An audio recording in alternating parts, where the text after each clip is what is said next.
Um, what do you think young voters are really starving for? Taking the identity politics out of it, what do you think they're really looking for from their government, from their politicians right now? There is, if you're a reader, it's nice to have a digital library at your fingertips, but Mhm. nothing beats having a book. And I think the younger generation wants something real, something they can touch, something they can own, something they can love. And I know that sounds very cheesy, but to get very general, to get very specific rather, they want something they can belong to. They want something that's trustworthy, tangible. They want politicians who make a promise, go out and bleed to complete that promise. And if they fail, to come back and be like, listen, I'm sorry. I tried. Mhm. Here are the reasons I failed. Can we work together to overcome those failures? They want a participatory, honest movement that they're a part of that they can touch. I don't think they want to hero worship, right? The next Yeah. being. The thing that I think they're very skeptical of that, very, very, actually. I'm going to be very fair here. I've never once, and I was in his state assembly district when I lived in Queens for a while. I never once met Zoran Mamdani, Hmm. right? I canvassed for him 3 times, and he's the first politician that I've ever willingly canvassed for in my adult life. Hmm. Yeah. And the thing that made him special wasn't just him as a being, right? Hmm. Which is special, and we could go into that. The thing that made him special was the movement that everyone decided I want to take ownership in creating Yes. this movement.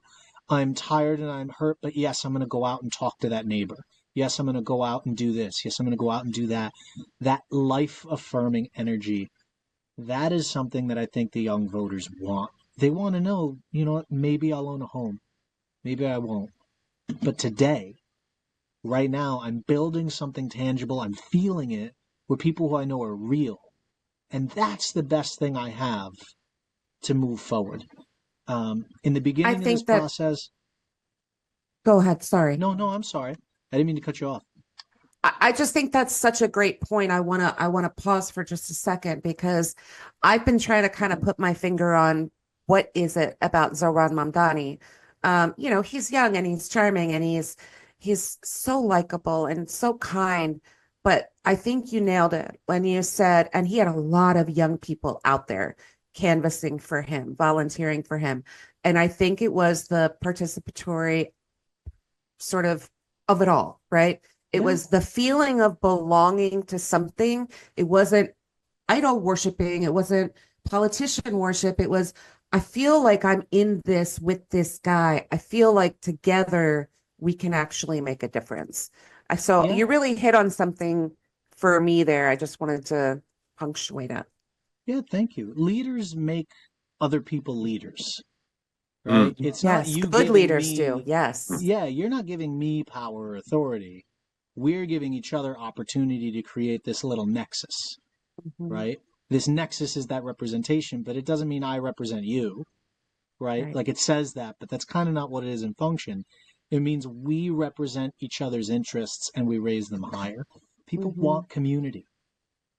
They want to build something that's real and systemic and outlasts them and sustains them. And I looked at Zoran's campaign and I was a part of it in my small volunteer way. Yeah. I only canvassed 2 or 3 times, but I immediately touched the energy and went, I gotta move home. Hmm. I gotta go back because I live right. Connecticut's right there. Yeah. It's right All of there. that happened 20, 30 miles from my house, my mother's house.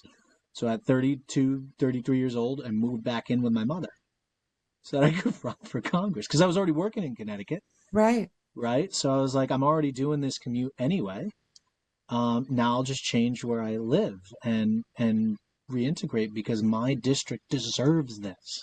In Hmm. Connecticut, we want that. We're starved for that often. And you find it in great pockets because people build it, Yeah. right? But you get what you build. And I think the younger generation want to build something. They want to build it together.